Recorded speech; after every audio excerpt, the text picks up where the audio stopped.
everyone, and thank you for joining us today. I'm Scarlette, and I'm with a nonprofit called the Ring of Democracy, where we aim to engage, educate, organize, and mobilize Black, Brown, and historically marginalized people to greater empower themselves here in the greater Sacramento community. Today, we are going to have conversations with lawmakers. And we're going to do this so that you, the voter, can be a little bit more well-informed as to who you would like to cast your ballot for on November 5th. Today, I'm very honored to have with me Dr. Colette Matthews, who is going to be running for the Los Rios Area 5, I believe, Board of Trustees. How are you doing today? I'm doing well. Thank you for asking. Thanks so much for joining us. We really appreciate you coming out and answering questions for the public. First of all, can you tell me a little bit about yourself, not as a candidate, but as a person? Who are you? Well, I'm a person who just finished a Pilates class a little bit ago.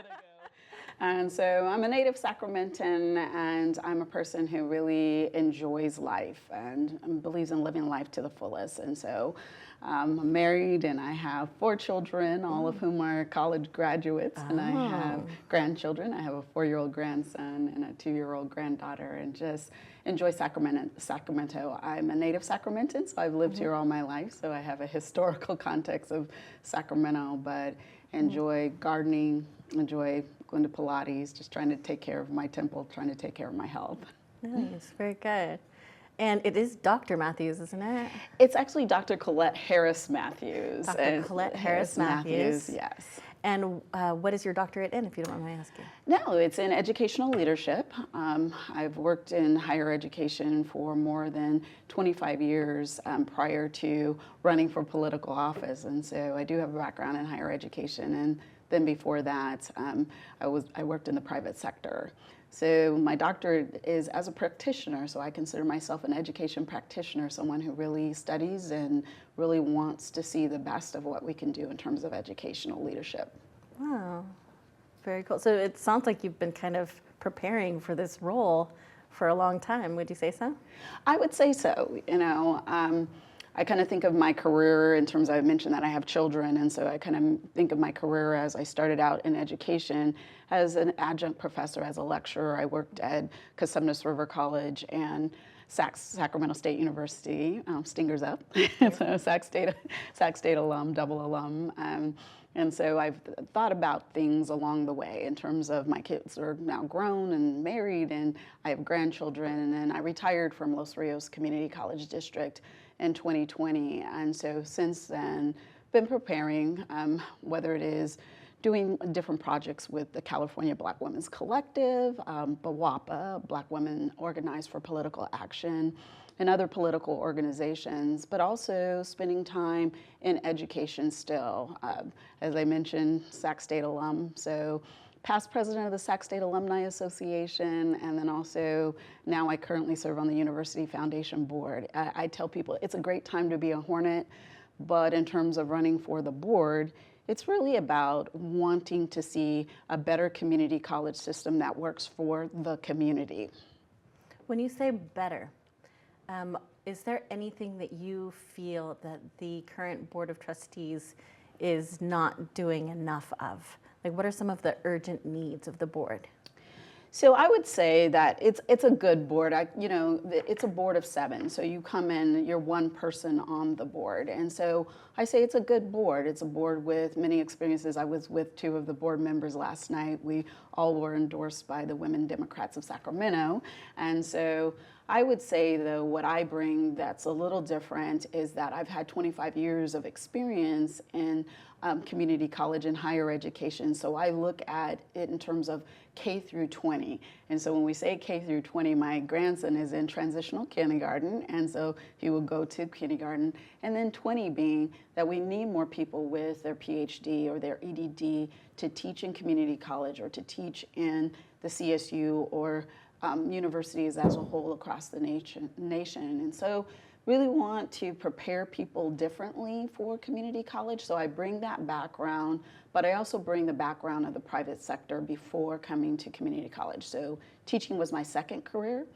And when we look at the connection between industry, labor, and then also community college, we're preparing, community college is a teaching institution, and so it's teaching students to really be prepared to go into the workforce, to transfer to the university and do well. It's not just getting a degree, it's what you get in the process of earning that degree. So I went to Los Rios myself. Great. Before I went to Sac State, Stingers Up. Yes. And so from what I remember, there was a robust trades, well, I'm not going to reveal my age or anything, but I'm going to say, you know, I think that there were more trades back then than there are now, possibly. What is your view on people who don't necessarily seeing themselves on a university path and maybe see themselves more on a trades path? That's another emphasis of mine is career education.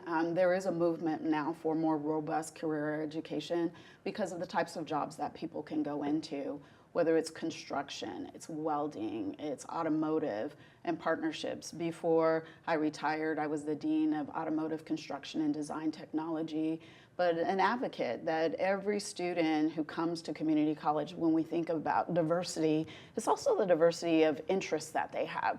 So a student might want to come and earn a certificate in a particular field. They may want to work in theater, and they may want to do costume design.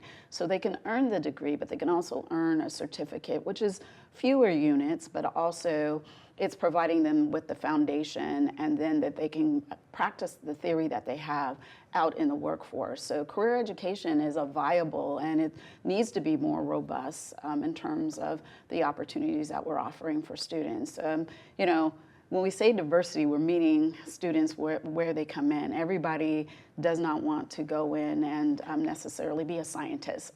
Someone might want to come in and, again, work in the construction field. You see in Sacramento, there's a lot of construction that's going on. They may want to work in construction management. They may want to be in construction and build houses, affordable houses in Sacramento, thinking about our homeless population or our people who are underhoused right now. And so working in career education is an interest of mine, expanding what we do, creating policies, and also the dollars that funnel into career education are important to me. So policies that keep people on a career track and look at career education continues to be important, and the dollars that are coming there, like you said, there was a time where we kind of moved away from career education, but it is making a return in a robust way, just considering what's happening with community college funding.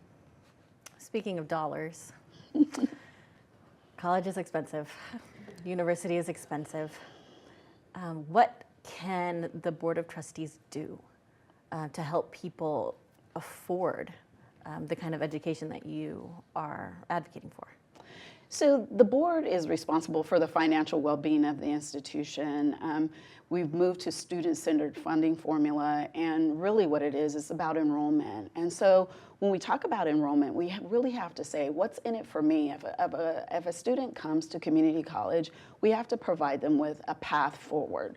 So when we think about guided pathways and students coming and they know, hey, if I start here and I take a general education course and I have an interest in this particular field, how do I move that? How do I move that forward? They have to have a way to get out. I know that's a movie in terms of getting out, but community college in that way too. We have to shorten the amount of time that students take to transfer or graduate. On average, it now takes someone 6 years to transfer or graduate. And so we know that people come and they can come part-time, but encouraging people to take one more class in a semester really is a viable plan of them finishing, creating pathways to transferring, so it takes you two to go to a 4-year institution. That's not everybody's pathway, but we really want to promote that so that students are spending less dollars. I also want to encourage people to apply for financial aid and apply for grants, because many people qualify for grants that they don't have to pay back, The other element, I mentioned that I serve on the University Foundation Board at Sac State, is providing scholarships. I fund a scholarship. I funded a scholarship in Los Rios, particularly CRC, for some time, and it's called Do the Best, Do Your Best. It's patterned after my grandmother, just because my grandmother never had an opportunity for a college education. She was a maid. And so I fund that scholarship because it's not necessarily for a student who is getting A's and B's. It's a student who's doing their best. They write a paragraph, and they have to have a minimum GPA of 2.5, and that's really a C+.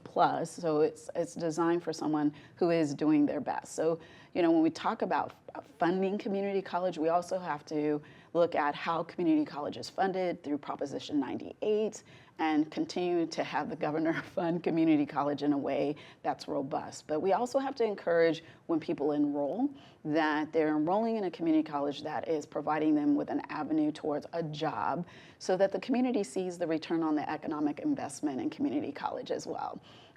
All of our 4 colleges in the community college district, we're looking at enrollment after COVID, and really it is when a student comes on campus that they feel a sense of belonging, but they also feel that I can achieve in this class. That's the philosophy that I had as a faculty member. It will be a philosophy I have as a board member, because we're responsible, board members are responsible for the financial institution and the financial well-being of the district.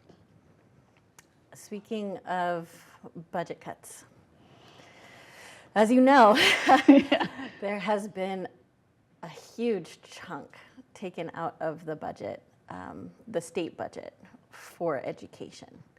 Can you talk a little bit about that and how that is affecting the community colleges in general? Yes, every year we fight for a budget that works for community college and for the funding not to be cut to community colleges. And it means creating a quality education that people see the value of community college. People see the value of coming to Los Rios and getting a quality education. Like you mentioned, you transferred. And so when we think about how many students that we serve in the region, but it's not only that. I think that companies have to see where their employees are coming from. When we look in the construction field that we mentioned in terms of career education, there are many companies that are hiring people from the community colleges that maybe they give back in terms of providing internships, or they provide or sponsor different parts of the personal equipment that students perceive.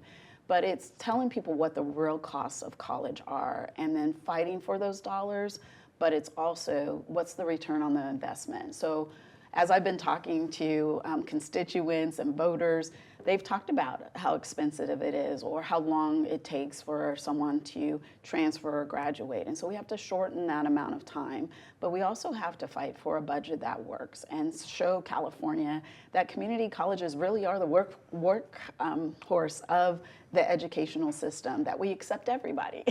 It's an open access institution, and we want to make sure that students understand what the real costs are, and then we fight for to the legislators to say, don't cut our funding. This really is an economic driver. And then that we use our dollars effectively. So the Board of Trustees is responsible for creating a budget. Our budget needs to align with the values that we say. So if we say we value students, then we shouldn't cut things from our students. If we value our faculty and we say we're going to pay people appropriately, that we pay people appropriately so that when they're in the classroom that they're the most qualified people for the job, and they're also people who feel good about how they're paid and what kind of benefits that they have as a whole. So it's using your dollars wisely, but really community college is funded through budget and funded by enrollment. And we want to make sure that we provide an avenue when people come that they stay. Community college started just a few weeks ago, and we're funded by census, we're funded by having students in the classroom, but they have to finish. That is something that we need to close the door on, that every student who comes to community college earns a certificate, a degree, or they accomplish their goal, because that's also student success. Sometimes people come to community college simply because they work for the state of California and they have to give presentations in their job. And then they come and take maybe a public speaking class, and then they're able to fine tune what they do on their job. We realize that that population of people still exists. They're not looking for a certificate. They're just looking for success in a particular class, and then they want to go on. There's also students who come and they're just looking for maybe to take a ceramics class or something like that. And we have to provide space for that as well. But the funding piece is a big piece. And I think that that's something that I will continue to advocate for in terms of the legislator, not that it is a public institution, so funding it appropriately. There's some other ways to think about funding, whether it's from the private sector, giving money back to the community college, but it's also that people seeing it as an economic driver. And so they see the benefit of community college and continue to fund it at its appropriate levels. So what would you say makes you, well, I know that you have a lot of degrees and things like that, but what would you say would be the ultimate deciding factor in saying that you were the most qualified for this particular position? This is what I do every day in terms of, I'm not a board member currently. However, it is what I do bring to the table. So my background in the private sector and my background in education for this many years. Again, I serve on the University Foundation Board and serve as past president of the Alumni Association. So I have a deep relationship with people within the Sacramento community. My background in DEIB work, diversity, equity, inclusion, and belonging, also says that we need to look at the disparate drivers of community college, that the opportunity gap must be closed. And so I bring an opportunity to look at community college in a different way. The one thing we haven't talked about is dual enrollment, and I see an opportunity that every student should have every high school student should have the opportunity to take community college classes. There are other cities that do this well. I think we're missing out on an opportunity. There is some dual enrollment. There was legislation that was passed, AB 288, regarding dual enrollment, but it is that we need to see that more robust integration of high school students taking community college classes, potentially earning an AA degree at the end of their, when they have a diploma, when they earn their diploma, that they also can earn an AA degree. And then also that we look at the opportunities that we have before us. So I think I'm the most qualified because I have a background in higher education. I see a vision between K through 20. I also see a vision of the private sector and labor working together and understanding the benefit of community college. And so those are the things that make me the best person for this board position. I'm a native Sacramentan. I love Sacramento, and that I believe in public service, and that's what I've been doing. And this position is a public servant. I would serve Area 5, which is Oak Park, Lamb Park, Greenhaven, Meadowview, and Curtis Park, and there's other areas sprinkled in that as well. But once you're elected by your constituents, you then serve the entirety of the board. So a lot of people feel like they don't have to vote for these local races.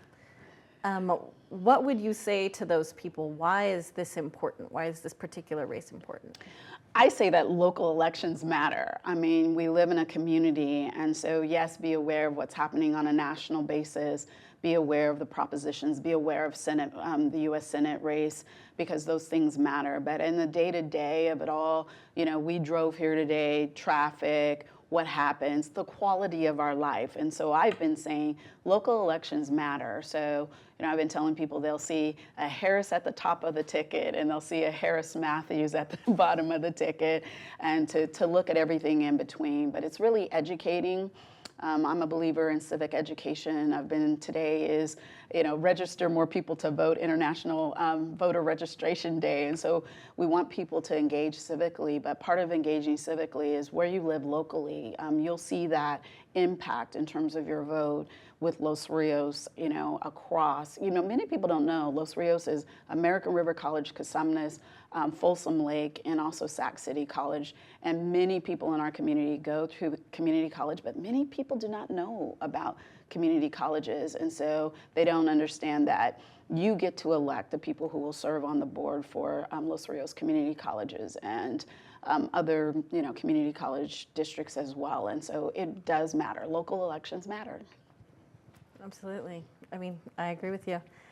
So please register to vote. If you're not already registered, go to registertovote.ca.gov. Can you, in a few words, or actually, you know what? You do your spiel. If you have something that you would like to say to the voters specifically about why to vote for you, your pitch, your elevator pitch. Okay. Can you give people how to get more information, basically? Okay. I would say that vote for Colette Harris-Mathews. I am a visionary leader with more than 25 years of experience in higher education. I believe in a vision for K through 20 education. I believe in dual enrollment, and I believe in closing the opportunity gap. You're welcome to get more information about me at vote4Colette.com. Thank you for your time and vote. You'll see a Harris-Mathews at the bottom of the ticket and a Harris at the top of the ticket. And I would say vote accordingly. Colette Harris-Mathews for Los Rios Board of Trustees, Area 5. Thank you for your vote. That's wonderful. Thank you so much. And thank you for taking the time to really explain why this race is so important, especially for our younger voters, you know, some of which are voting for the very first time, who are going to be entering community college. What would you say to those people in particular? Those people in particular, and it's funny that you should ask it that way. I've been spending more of my time at Sac City College because that's in Area 5, that's the college in Area 5.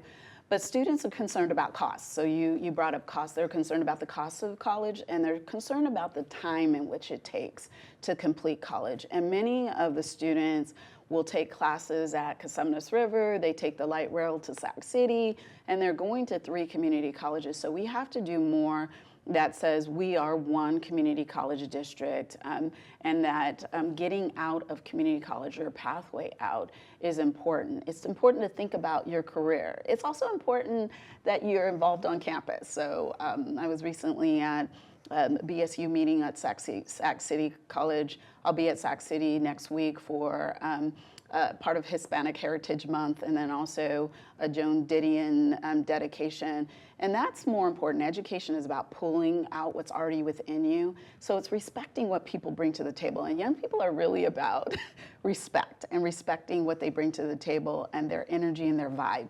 And so I would say that younger people, your right to vote, it's being dismissed, but they need to understand that your right to vote does mean something, especially in local elections, but to think about it on a national basis. Think about running for office. You know, I've encouraged people to think about running for office, but more importantly, to enjoy their time on a community college. And those are the kinds of environments that we want to create, even from the board, of saying the type of artwork that we have, the type of clubs that people see, the type of resources that are provided, the types of contacts that when they see me, they can see themselves in running for Board of Trustees. There is a student trustee, so that is the student trustee, but I also consider that they would be able to talk to me and access me as well. If you vote for me, it's also that you're voting for someone who will be active in the community and already active in the community. They're like, you're running for the board? I'm like, yes, I'm running for the board, and you can too, and you can do all things.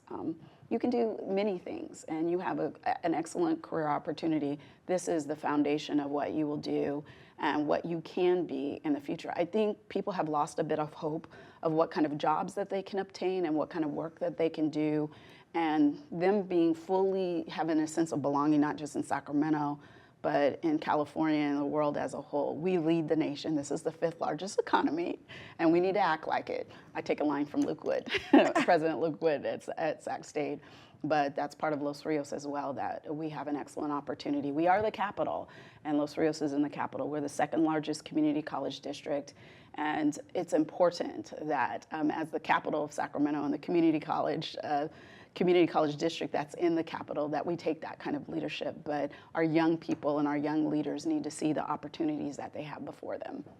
Good. Well, you heard it here, folks. Dr. Colette Harris-Mathews is encouraging you to run yourself. It is encouraging people to get that higher education, no matter what it takes. So, no matter what it takes. Thank you. Thank you for your time today. Thank you. And once again, your website one more time. Vote4Colette.com. Vote for the number 4, Colette.com. And Yes. if you'd like to learn more about the Ring of Democracy, you can go to our website at www.theringofdemocracy.org. Once again, thank you so much for spending time learning about the different candidates, and stay tuned for the next episode.